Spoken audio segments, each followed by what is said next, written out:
भाजकी चण्याची कधी तुम्ही लाडू बनवली का हो? 2 वाट्या इथं चणे साफ करून घेतलेली आहे मी. मिक्सरमध्ये दळून घेते आणि त्याची लाडू बनवायचा आहे.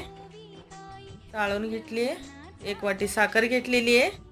खूप सुंदर लागतात. करायला एवढी सोपी तर खायला पण तेवढीच रुचकर आहे.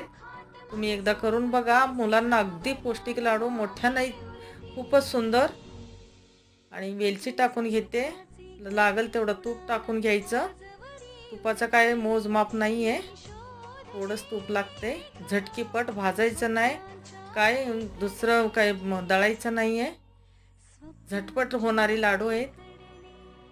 तुम्ही एकदा करून बघा. अगदी पौष्टिक लाडू आहेत.